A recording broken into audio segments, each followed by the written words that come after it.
Hum. Mas uma das coisas que você falou aí foi quando você vai quando você vai falar sobre a sua vida, não sei o que, para outras pessoas da fé, e aí tem o pastor mais jovem, tem o pastor mais velho, eles reagem de forma diferente, e a gente estava falando inclusive sobre julgar as coisas, né? Sobre Sim. ter a capacidade de ter uma ideia do que é justiça. Uhum.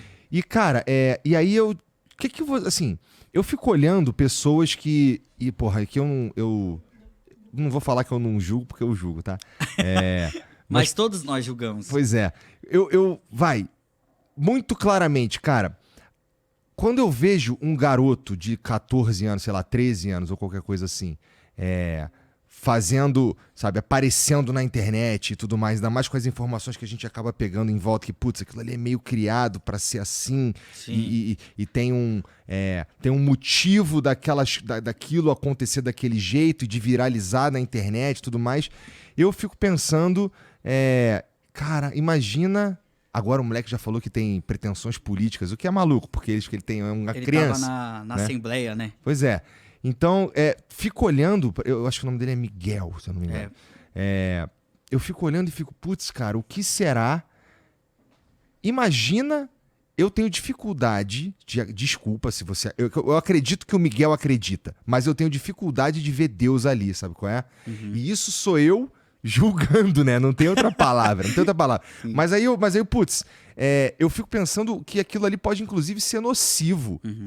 E ao mesmo tempo eu acredito que tem gente que se beneficia daquilo de alguma forma. Sim, com Tá certeza. ligado? Porque de um jeito ou de outro tá falando tem uma mensagem divina ali, de certa forma. Uhum. Um pouco na minha opinião, um pouco de teatro também, para que aquilo ali funcione em rede social principalmente.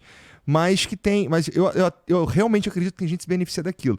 Então, eu não sei se é de todo mal, apesar de, eu olho e, putz, eu condeno um pouco. Eu fico, pô, Sim. cara, the king of the power of the best, que não sei o quê, e ticalacatá, que eu fico Sim. pensando, como é que é pra um cara que nem tu? Sim. Cara, é difícil. É difícil, cara. É difícil não por acreditar ser certo Aham. ou errado, mas Mas um medo. Um medo dele se machucar.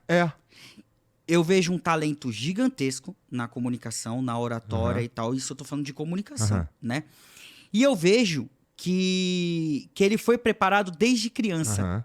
Só que pregar e declarar palavras de vida sobre outras vidas não é sobre comunicação, não é sobre um talento, não é sobre... É sobre ser um canal divino, entende? E esse canal só tem efeito se é feito com verdade. Uhum. Então, assim, um dos principais motivos de eu ter mais clareza do que eu tenho pra fazer daqui pra frente é eu não me prender mais na fama e no dinheiro, entende? E eu não tô falando que ele talvez tenha isso, até porque ele é um menino Aham. ainda, né? E ele tá curtindo esse momento, falem bem, falem mal, mas eu tamo acredito aqui no que eu falando tô dele, aham, vivendo e tal. Mas o que me preocupa são outras pessoas se beneficiando disso e conduzindo esse menino pra um lugar que lá pra frente talvez apareça outro Miguel e ele seja descartado. Entende? Aham. Então, assim, há uma dificuldade muito grande, mas também eu creio que Deus pode usar qualquer um. Qualquer um, qualquer um. Só que, vamos lá. Quando eu me converti, ô Igor, até o momento que eu vim aqui no Flow, as pessoas do secular, as pessoas que estavam no meio artístico junto comigo, ainda não acreditavam de fato numa transformação da minha vida. Mas o povo da igreja também não acreditava de fato numa transformação. Eu tava num lado, então eu não conseguia trabalho nem pro lado secular e nem pro lado gospel. Entende? Mas, naquele momento, eu falei assim, pô, não me aceitam, não querem isso e tal. Foi uma dificuldade. Foi uma dificuldade até mesmo financeira, entende? De ser reconhecido, de abrir portas, de ter uma clareza real do que iria ser do meu futuro e tal. Mas hoje eu agradeço. Porque essa falta de reconhecimento fez com que eu mudasse e reconhecesse também que eu não estava pronto para isso. Não estava pronto para subir em grandes púlpitos, não estava pronto em sentar na mesa com outros pastores que para mim eram referências, não estava pronto para rodar o mundo pregando o evangelho, eu não estava pronto para diversas coisas, entende?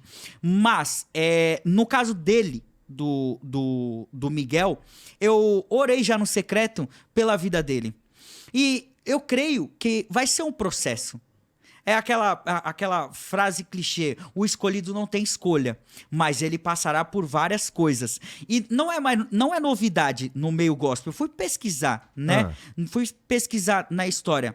Tanto, se você pegar o pastor Miguel, que é o menino, ele estava sendo ajudado pelo Eliseu Rodrigues, que é uma grande referência. E tanto que, quando eu me converti, eu escutava Silas Malafaia e Eliseu Rodrigues, entende? E o Eliseu estendeu a mão para ajudar esse menino, né? Ele falou, não, eu quero te ajudar, porque o Eliseu começou pequenininho. Se você ver vídeos no YouTube, tem o Eliseu pregando criancinha e tal. Mas naquela época não tinha as redes sociais, não tinha esse glamour que hoje é moda, você dizer que é evangélico e tal. Mas eu senti uma bondade do Eliseu em ajudá-lo. Entende? Só que eu não sei, eu não tô... A gente não tá lá, né? Não tô lá pra saber o que tá acontecendo. Ele não recebeu tão bem a crítica do Eliseu, né? Do Eliseu Rodrigues. Mas eu creio que todas essas coisas que estão acontecendo já sempre aconteceram. Entende? Só que agora tá sendo mais exposto, né?